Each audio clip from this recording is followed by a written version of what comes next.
Welcome everybody to the September discussion of A Dance to the Music of Time 2025 reading group. This month we'll be talking about Volume 8, which is The Soldier's Art.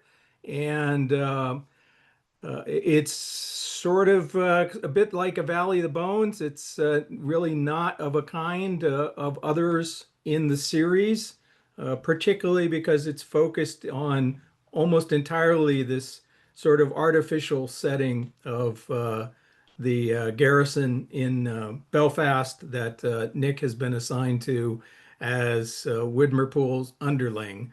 And so I want to start with just a few slides because this, like the Valley of Bones, this book has a fair number of military specific things that probably might make a little more sense if you know some of that background. And if you're civilian from background, or even for me, I'm a U.S. Air Force retiree. The British Army alone, I mean, has hundreds of years of tradition that we are not cluttered with. But then the British Army on top of it is a tradition and custom-rich environment. So I just want to talk about a couple of things that are going on there.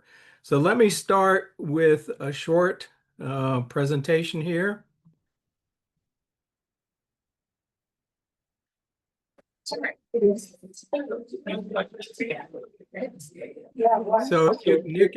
yeah, please everybody go on mute.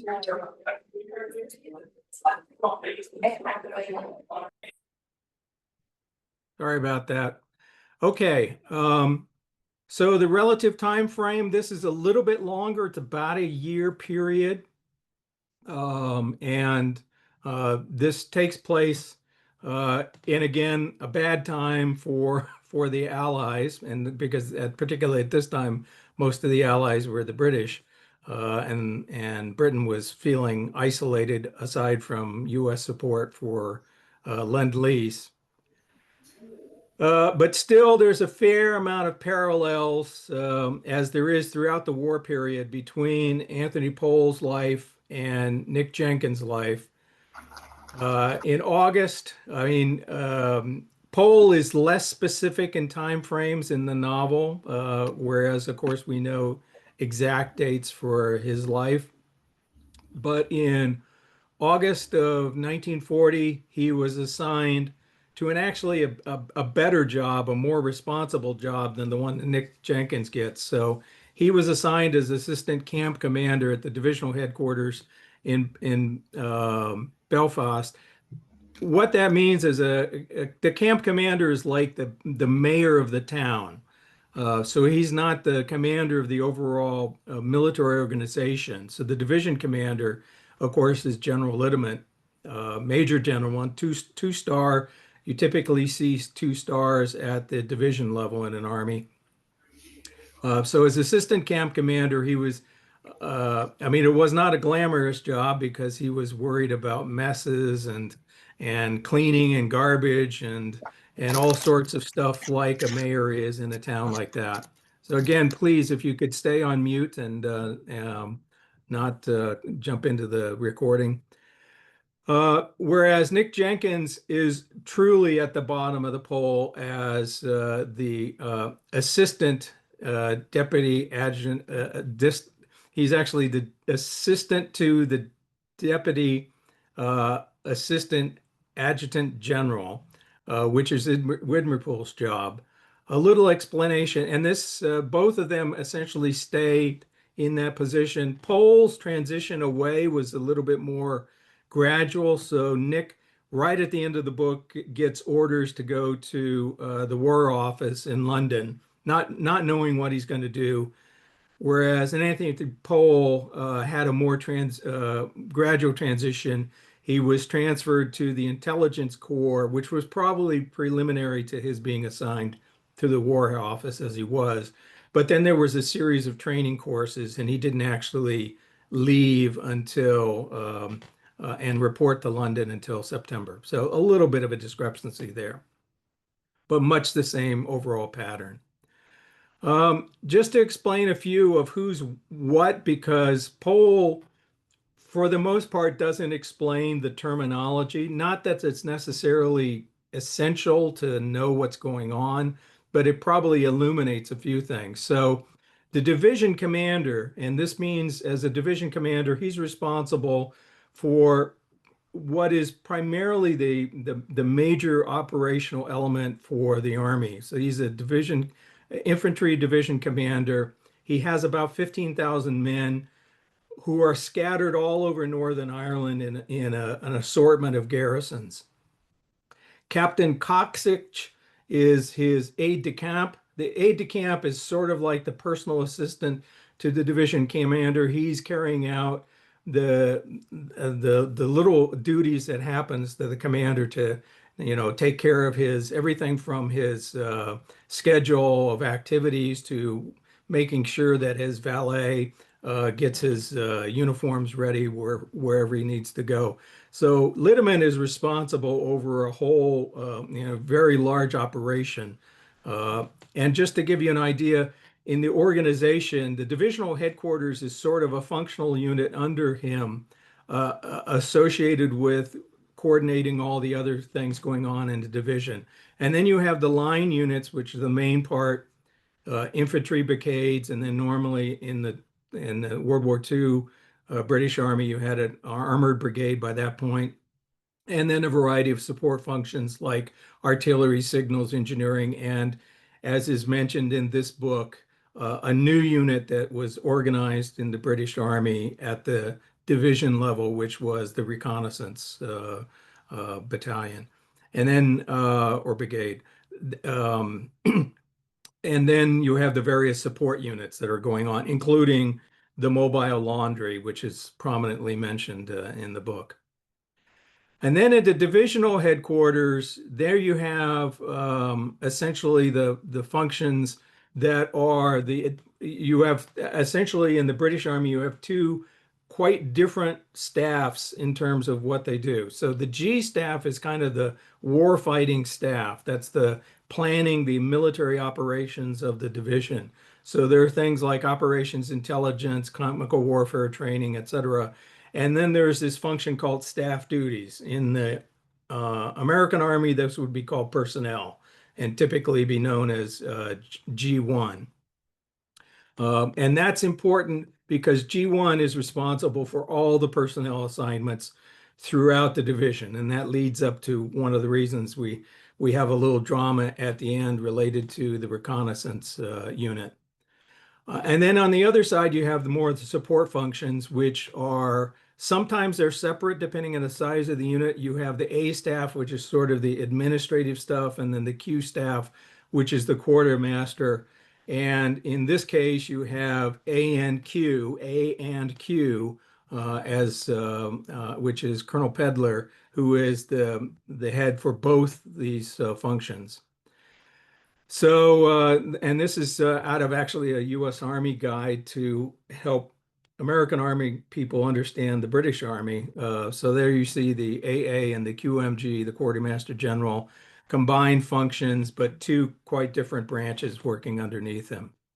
And there you can see where the DAAG comes in on the administrative side. The other thing I wanted to mention is there are several points. This is mentioned by Odo Stevens in the London chapter, and it also comes up again when Bithell gets drunk and starts referring to the mess ceremonies that he and Nick had taken part of when they were in the regiment. So in the British Army, it's a tradition that there are often, as much as once a month, there will be a formal mess. And a tradition in the British Army is that the junior subaltern, so the lowest ranking officer in the regiment, which, as he points out, Nick was at one point, is treated as what they call Mr. Vice, which means Mr. Vice President of the mess. And it's tradition that at the end of the meal, where they start presenting toasts, that the president of the mess, which will be the ranking officer, calls upon Mr. Vice in the British Army, or actually all the British forces, they will call for the loyal toast. And the loyal toast is, in this case, in World War II, would be Gentleman the King. In the Victorian days, it would be Gentleman the Queen. And then that initiates a whole series of toasts that can go on really about as long as as the mess president's patience or the liquor supply holds out. And it turns out that different regiments and different elements of the British forces have all sorts of different traditions related to the loyal toast. So there are some regiments that don't give a loyal toast because their performance on the battlefield, and some of these go back into like the 1600s, demonstrated such overwhelming loyalty to the king that they no longer have to give the loyal toast.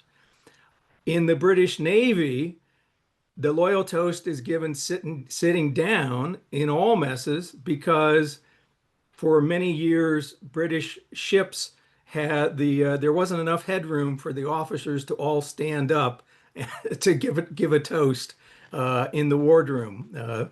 So it's fascinating. There are whole books written about these British Army traditions. So if you're looking for, who was Mr. Vice, that was Nick, and it was short for Mr. Vice President of the Mess, which is like a job nobody wants to have, because everybody's keeping track, and especially in the British Army, they're keeping track that everything is done exactly right. The last thing I wanted to mention is something that if you're not used to working in a military environment, may be a little confusing. And that's, why did Widmerpool get into such hot water with General Litterman right at the end over this issue of trying to get his favorite officer assigned to the reconnaissance unit? Um, Pohl explains that, but essentially, if you're not familiar with the particularly the rigidity of the British Army, especially the regular officers, so the long-term career officers, and their attitudes about how things are handled, then it may slip by about why this was such a big deal. But essentially, what Widmerpool did was to take his issue up to now. This is a little bit, Pohl is, I think, a little bit off in how he describes this because he talks about the divisional or the corps level major general in charge of administration. So this would be a major general, of course, 2-star. He'd be equal to Lieutenant in rank. Um, the those were actually at the British Army level, not at the Corps level. I know it's a nuance, but essentially you wouldn't see a 2-star running administration at a Corps level. However, the point really is that Widmerpool took an opportunity for a formal meeting with the MGA to bring up an issue that he had not prior to that brought up with a lower level of his command, meaning Colonel Hogborn Johnson, Colonel Pedler, or General Lideman. So he jumped the chain of command.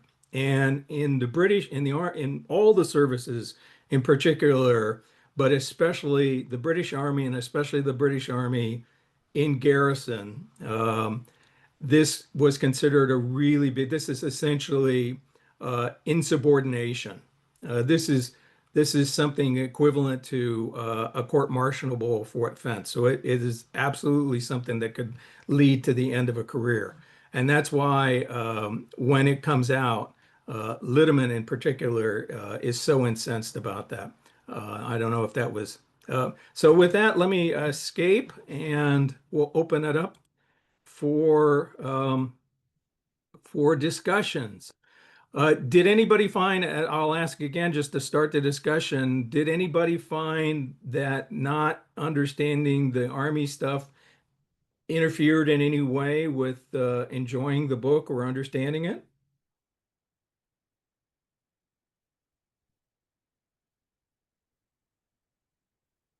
I mean, please go off mute and speak up if you have any thoughts, or if you want to talk about something else in particular about the book.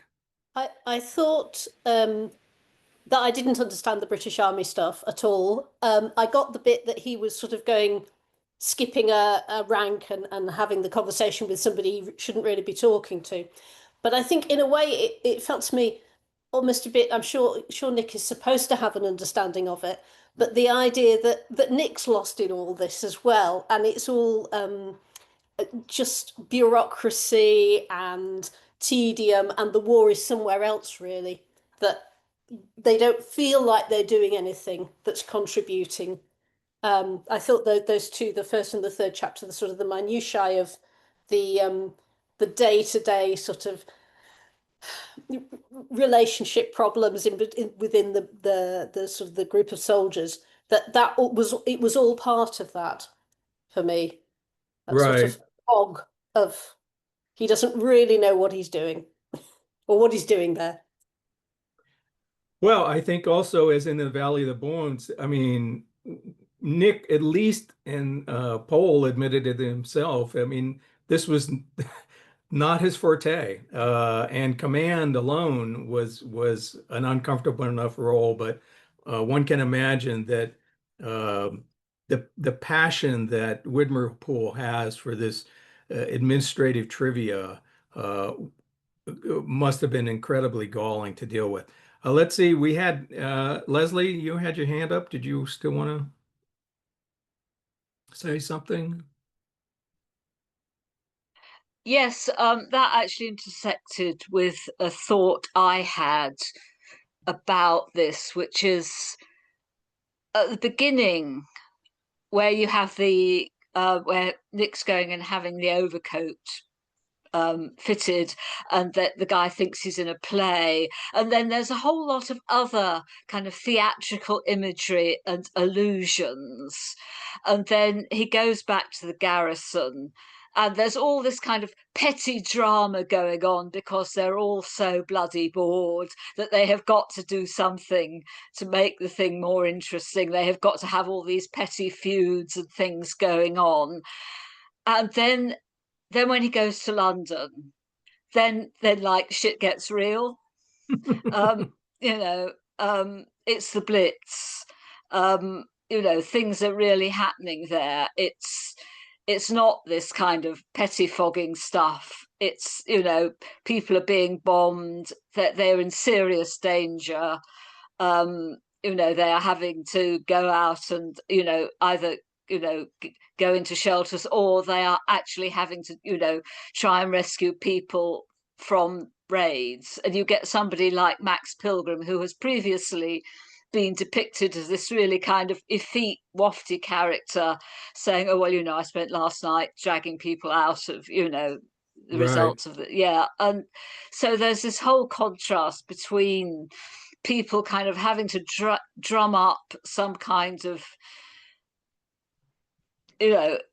thing to keep them going, in this kind of intricate web of army relations, and doing kind of linking their own interests into this kind of mesh of traditions and protocols. And then there is Right. this whole thing in London where everything's going to hell. And then, of course, everything does go to hell at the end because Hitler invades Russia. Right.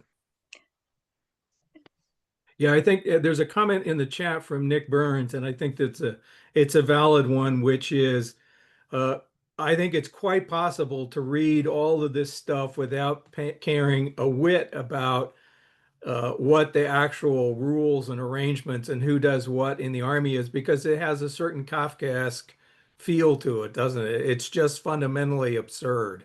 And that seems to be over. I mean, it's interesting. Pohl occasionally does drop a clue that he understands quite well how it all works. It's just that for Nick, it doesn't matter. So Nick observes it, but he doesn't, it's a game. He's just completely uninterested. I mean, it's like cricket. He's about as interested in army minutia as he is in playing cricket. Let's see, we got Frank and then John and then a couple others. We've got the absurdity of the the people who are actually supposed to be doing the fighting, being safely away, having these petty fights while the civilians are there dying. We have very sudden deaths, a 1-2 punch of two of our well-loved characters, maybe, Yeah. who depart, and we lose Lady Molly as well. But I think the really funny thing is that of everybody, Stringham appears to be the one who is happiest in his role. He's happy being a waiter, then he gets moved to the laundry, and he's really, really happy there, and he doesn't want his friends to pull strings and to get him out of it, or even to use the fact that he's medically incapable to step away from action. Right, right.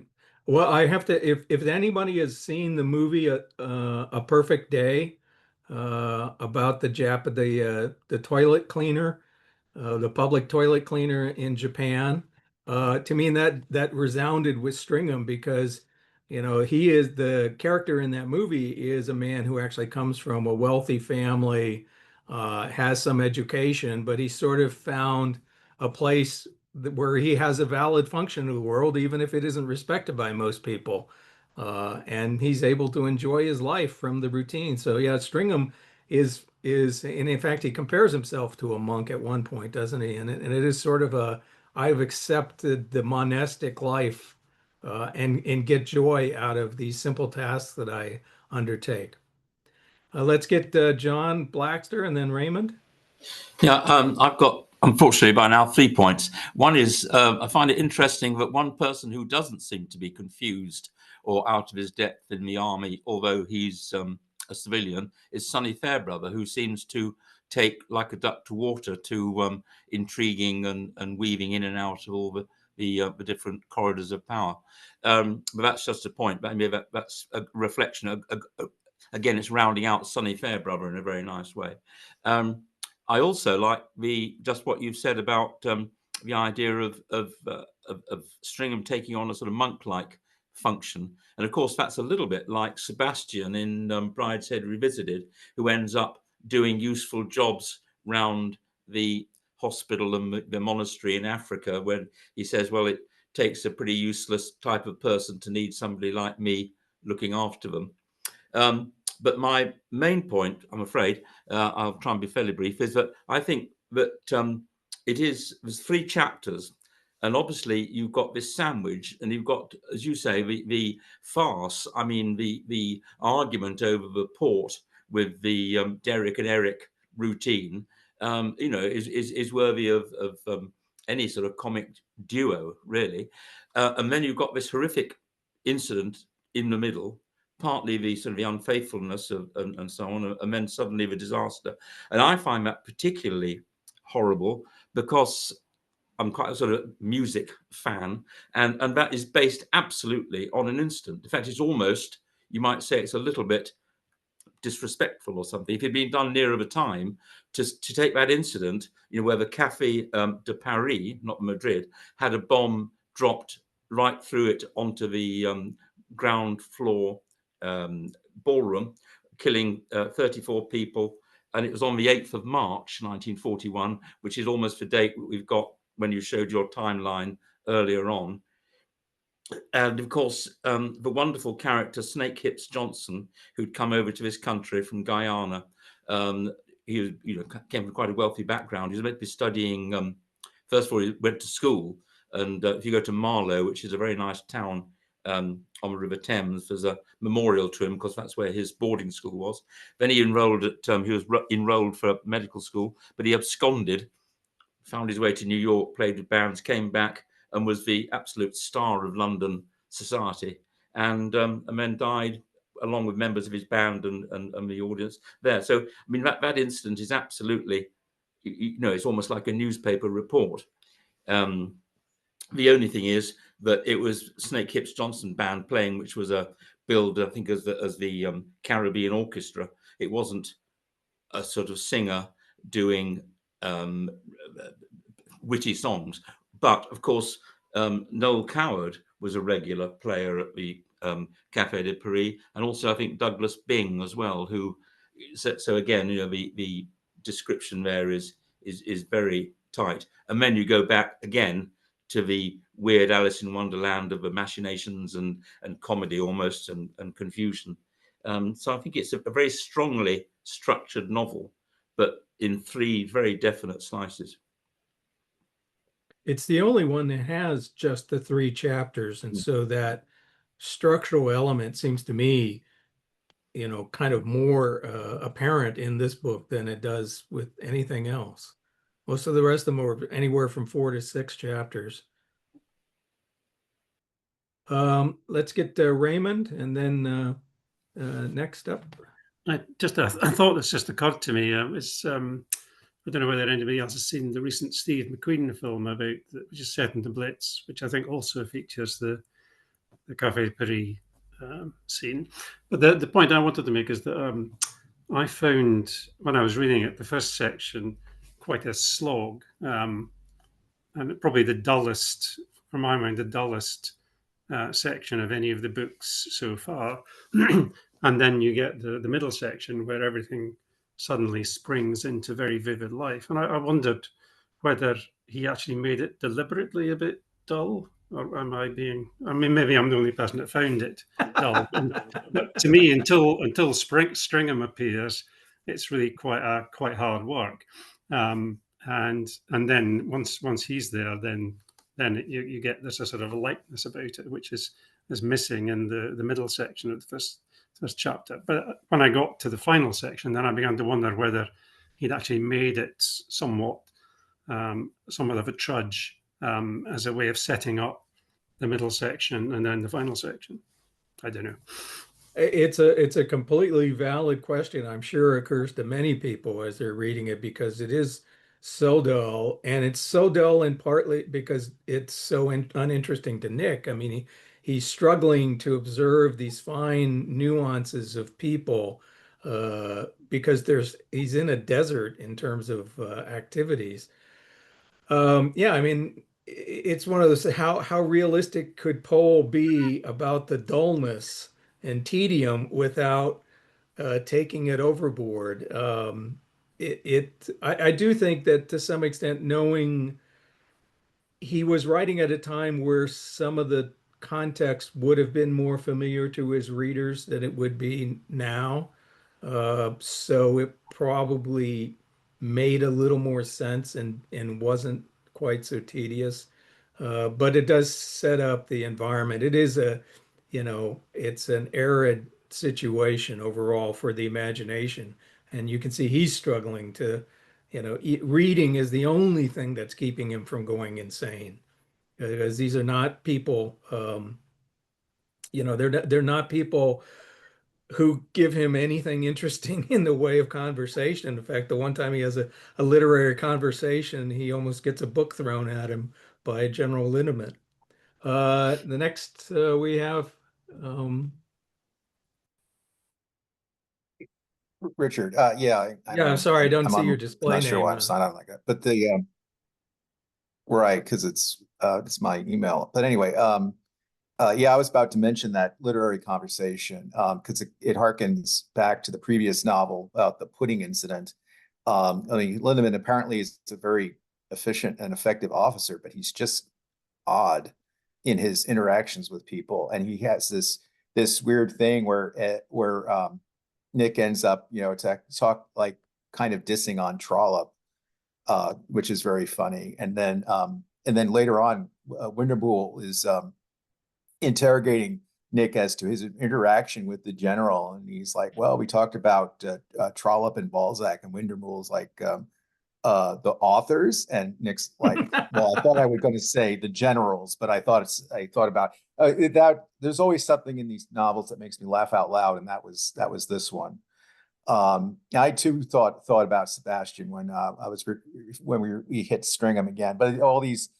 Having read the previous novels, all these things resonate. Like when he goes to London and messes up his French exam. I was thinking about those months he spent in the first novel learning French. Apparently, it didn't stick, and I certainly appreciate that, having studied French in high school and have no idea of any French anymore.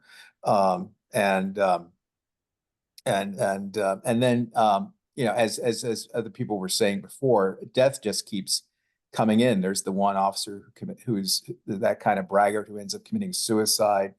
And of course, the very last line of the book, the artist whom we've gotten to know in several previous novels, well, his plane went down, and I guess we're going to assume that he's been killed. And it's these things keep happening to him, but because of the stance of the author's narrating and is always trying to talk about other people's feelings. With occasionally we get a look into what he's thinking, like when he finds out Priscilla's been killed, and now his other friend's been killed. It's must be a very heavy period for him, as you were saying. Meanwhile, he's like dealing with all these goings on that he doesn't particularly care about. And I guess that's kind of the sign of an army that's filled with civilians. And I guess that was true of the American army in World War II. You had a bunch of people who were in it. They were there for a specific task. They were going to defeat the Japanese, and then they were going to get out. And they just had this kind of. I look at my father was kind of like that. He had a 2-year hitch, and all these army things were just so odd. And then you're out. And I think that's how he's thinking about that. But the literary references were very funny. And again, it's like the pudding. Okay. Yeah, I mean, you can see Nick relishes the few times where he can get back at, that the opportunity that, passing up the opportunity to say no to the generals, recognizing I could screw with Widmerpool, but I think I'll choose not to, because the man is so humorless, he wouldn't even appreciate. Yeah, I know a couple of people I'm related to a couple of people like that. It's like you can like do these subtle things, then you're just not going to get it. And then, it's just your own private ha ha ha. Yeah, exactly. Let's do Frank and then Sally. I'm interested in people who are reading the book for the first time, what their opinion on Widmerpool is at this point, because reading it repeatedly, this is the point I feel that from being a striver and being somebody who is almost a joke, and he now actually becomes quite sinister. And I think that he is trying to manipulate people and not necessarily for his own gains anymore.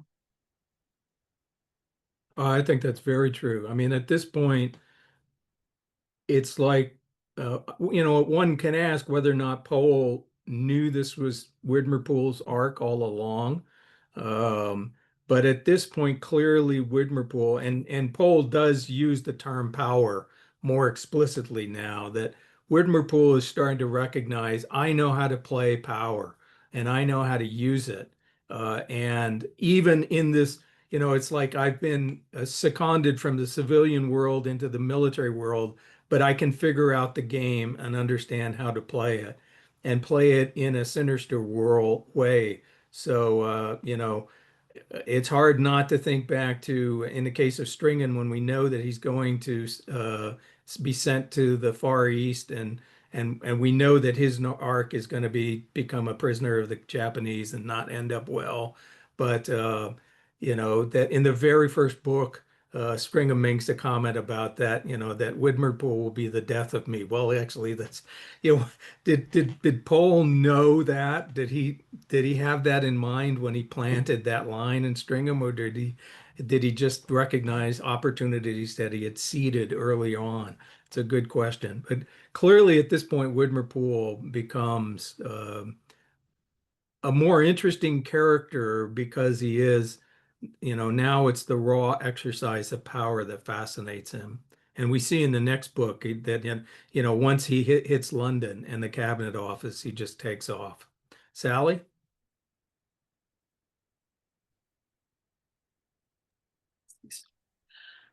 I'd like to talk about the scene with Priscilla and in the restaurant, and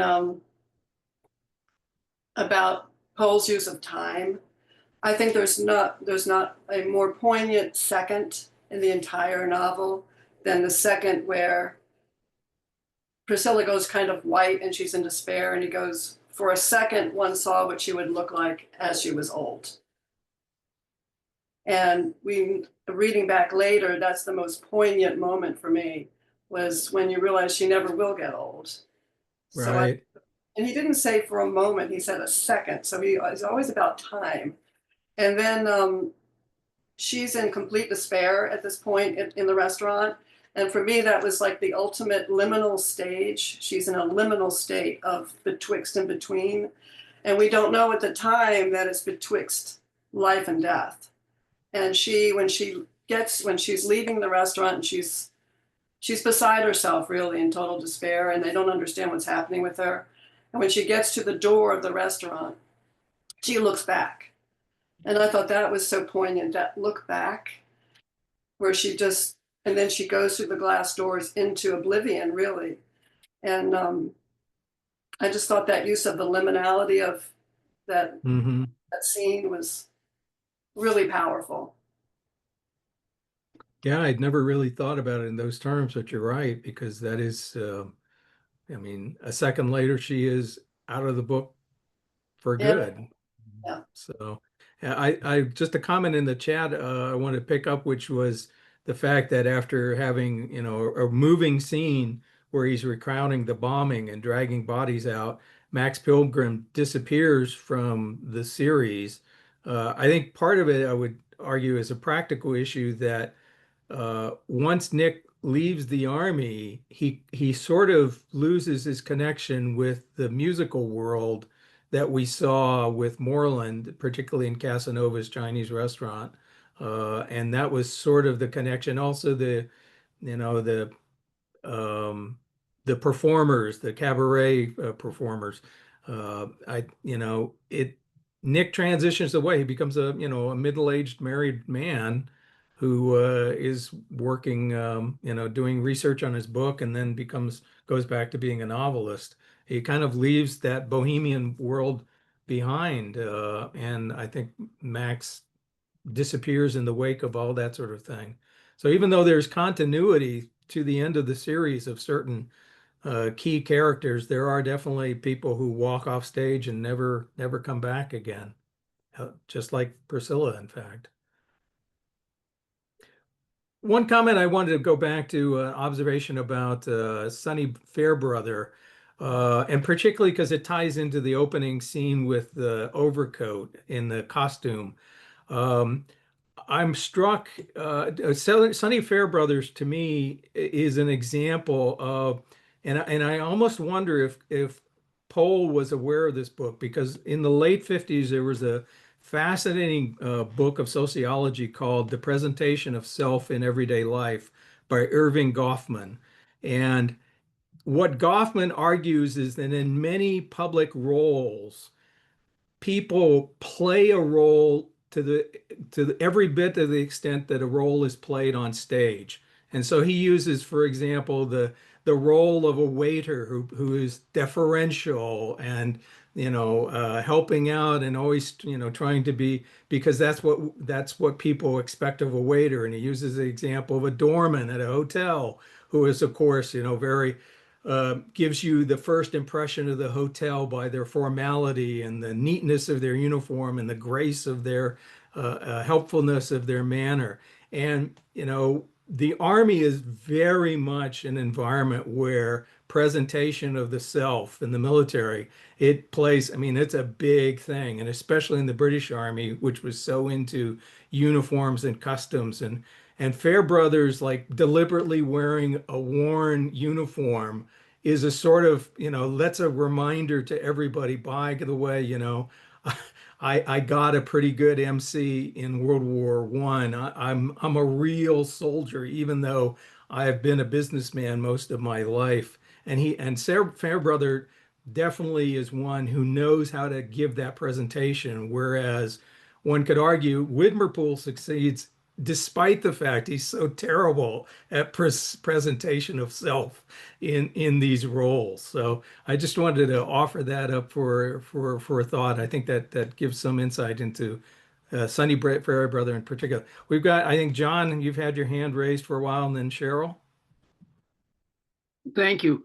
And this follows sort of what you've just been saying, Brad. One of the things that has given me trouble when I first started reading this series way back a long time ago, and pretty recently, is the caste system in Britain, which I think is just really difficult. And one of the things that struck me this time reading it through that I hadn't really noticed before is that the previous book, The Valley of Bones, we see a whole lot of lower class people, plebes.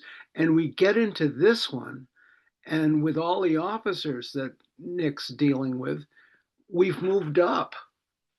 And I wonder if that was deliberate, if Paul was trying to make a point about the levels of society, if that was something that mattered to Nick. And I kind of think it does. Oh, I mean, he was educated at Eton, so, or a fictional equivalent of Eton. And, there's no way that that doesn't have some imprint upon, I mean, that just, it's like going, it automatically gives you a network of connections that whether or not you take advantage of them, those people. Pohl couldn't open a copy of the Times without seeing names that he recognized through school connections at Oxford, at Eton, family connections through Lady Violet. Whereas somebody like Roland Gwatkin was never going to be in that game. Let's see, Cheryl, you had your hand raised too, I think. Yes, the point you made about the presentation of life in everyday life, I didn't know about that book, but it reminds me that this idea of role playing what it is that you are dressed as or want to be has been talked about so much in the American press, using the word cosplay in American politics. Our president cosplaying a president, and there's people thinking that that's all it takes, when actually many times it's an empty suit. But it's a big trope right now, I think, in society. So thank you for mentioning this book, which I didn't know about. It's a fascinating book, and I have to say, for myself, in my military career, when I became a squadron commander, as a relatively introverted person, I happened to stumble across that book and realized how much success in that role meant playing the role of a commander rather than necessarily, it didn't, I used to say it didn't, if an actor is cast as a romantic lead and gets on the stage and says, I'm just not comfortable with the kissing part, the director would say, get off the stage. I'll get an actor who, that's part of the role. You kiss the leading lady. Well, in the military in particular, there are roles where you have to perform. However, cosplay implies that it is all a sham, and that's the problem, is you do actually have to have some competence. So Widmerpool couldn't play the role, but he could do the job, so to speak. He was very good at being a manipulator of the administrative processes, even though he looked like all his outfits are described as too tight, right? Leslie? I'm sort of thinking of being English myself. I'm thinking about this class thing, and also the impact of war and conscription on the makeup of the army. And I don't think in World War II you actually get the expression temporary gentleman, which you got in the Great War. That's right. Which was somebody who is not to the manor born, who has nevertheless wangled his way into a commission because they actually need officers who know what they're doing. But there is this idea of people who are not the normal sort of people who would be in the army or would be officers in the army, because they have the skills that are needed at the time of war. But having said that, there's also within the army, there are all sorts of social gradations between different regiments and between infantry and cavalry. And of course, the more modern things like tanks, are considered socially, not quite. So, Right. I mean, I think that there are an awful lot of class nuances going on, and I'm not sure I get all of them in Powell, even, Well, I mean, you can coming from a pick up. very different background and slightly later historical period myself. Well, there are class, social, also professional distinctions that one can see. So if Yeah, you recall back to that organizational chart of the staffs, yeah, the G staff is where the real soldiers are, whereas the A yeah, and Q staffs are sort of that's where you could get the people who, were doing another job, working at a seaside holiday like Biggs holiday resort. Um, of yeah. I course, think there's this part of whole what the thing that, British part, yeah, sorry, but go ahead. Yeah, I was thinking that the people who are fighting are basically, I hate to say that brainless toffs, but that is the impression one gets. And the people who were actually keeping the thing going behind the front lines were possibly not quite so toff-like, but they were necessary. Yeah, well, I think that actually was one of the significant changes both in the British Army and British society is that World War One really is where the trust in the upper class knowing what they were doing just fell apart because there Yep. were so many of these young gentlemen sent out to the trenches who, under orders, of course, it wasn't their fault, but they led their Mm. men time and time again Yep. to be mowed Yep. down by machine Yep. guns. Yeah. That's not how the Army operated tactically and operationally in World War II, because No. fortunately it wasn't the environment.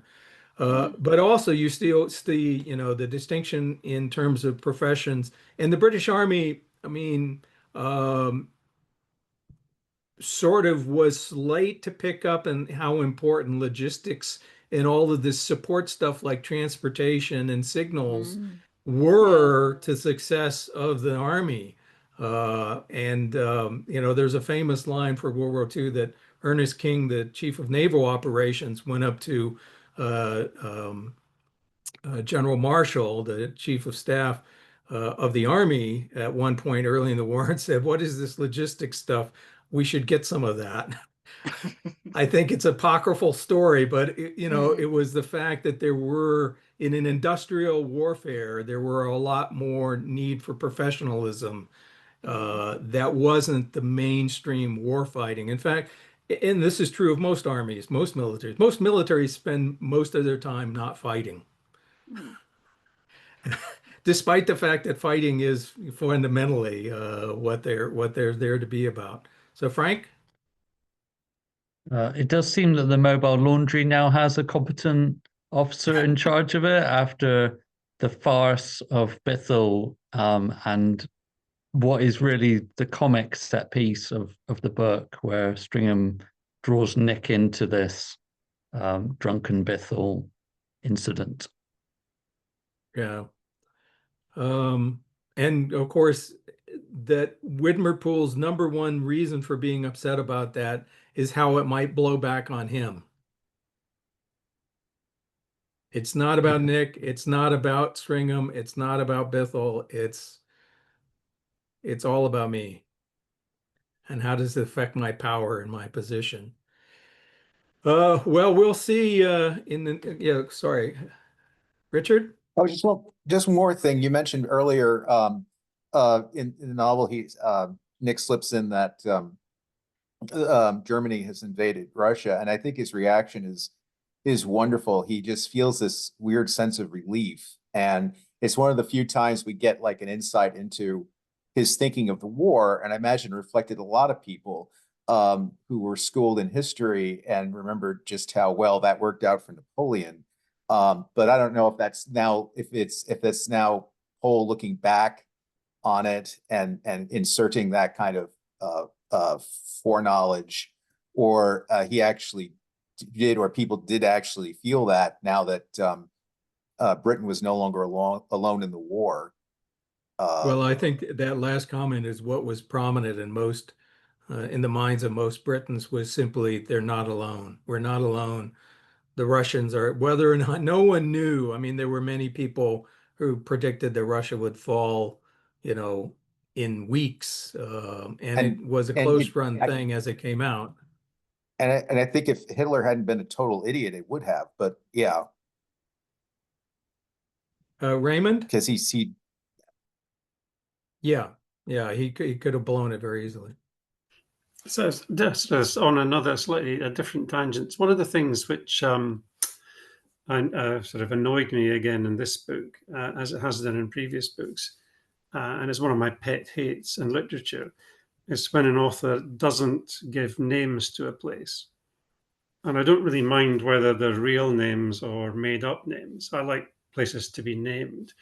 And one of the things that I wondered about is why he's so precise. Whenever we're in London, everything is delineated and marked out very specifically, and you could almost walk around what happens in the book. Whereas as soon as you go out of London, the names just vanish. And you can work out sometimes, like in this one, that it's Belfast.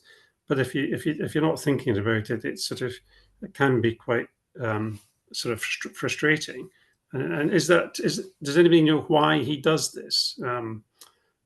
Why doesn't he just call Belfast Belfast? Well, just to follow up on that question, is it because there are such specific social connotations of the different parts of London? I don't know. I mean, it's like he's very comfortable with the London geography. It's like he's at ease, and it just rolls off him. Whereas as soon as he goes somewhere else, he doesn't seem to see that it's as important that these very real places. And I'm sure everything in this book in Ireland is probably a very accurate representation of the places he was in, but he chooses not to name them.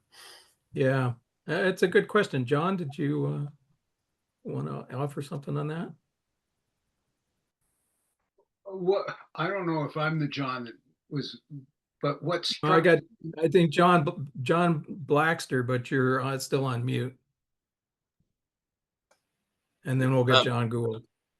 There we go. Yeah, but it's maybe slightly facetious, but maybe he didn't really know the names of the places where he was, because signs and so on were removed, particularly in Ireland, because of the threat of an invasion, and that the forces would then know where they were. I mean, it was very baffling. Obviously, in the capital and other cities, you had blackouts, which made driving and walking incredibly dangerous. And in the countryside, you had no signs, which also made it virtually impossible to find somewhere unless you actually knew where it was that that you were going. You'd been there before, and also you wouldn't necessarily pick up, as Powell does, interesting names. Like, I did a bit of research in mid Wales and looking for these places like villages like Vowchurch and farms called Gwynedd, no, not Gwynedd, a farm called Biffle, I found, even, where AP had been looking. But if he was looking around and wasn't finding any interesting signposts and so on, then perhaps he didn't have the opportunity to jot them down in his notebook. I think it may go back to something we talked about in an earlier session, which is sort of the the diffidence inherent in Pohl's and Nick's manner about certain things, which is not to dwell on details too specifically, but certainly he's got to be much more comfortable with London. John Gould, did you want to offer, and then we'll get Raymond? Just a quickie. I don't know if is there a place, Sardis, that I think that was in a previous book, but he chose that name to have a lot of fun with it, with the earlier, is it biblical? I'm not even sure what the reference is to, but he makes a big deal out of that name and the people whose garments were undefiled and that sort of stuff. So he does like to use names that he can play with. Mm-hmm.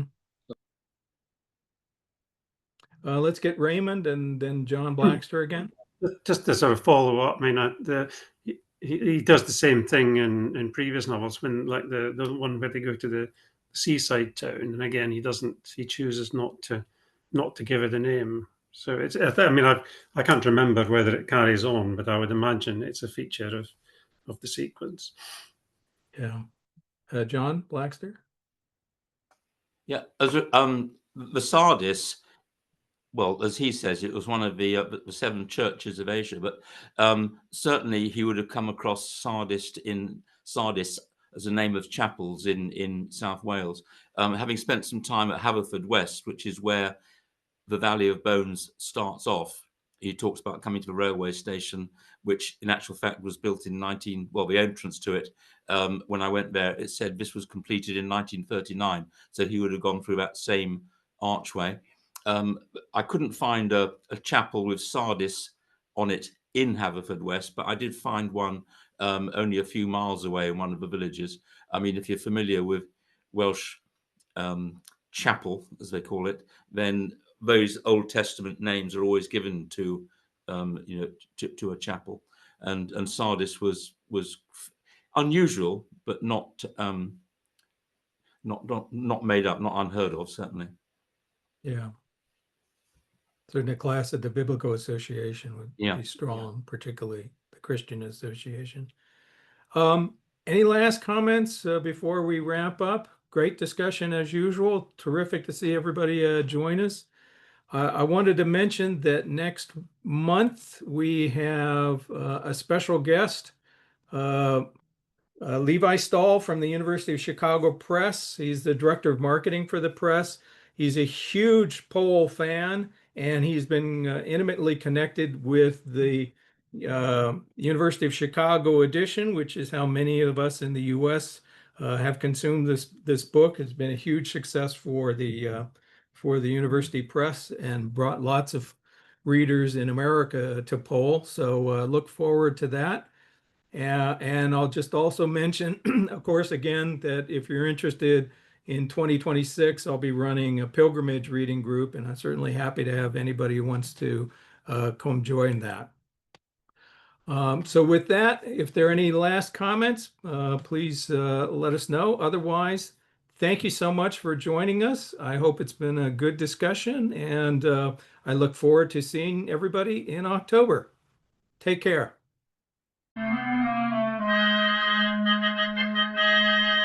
When they sound the last all clear, how happy my darling will be. When they turn out the lights and the dark lonely nights are only a memory.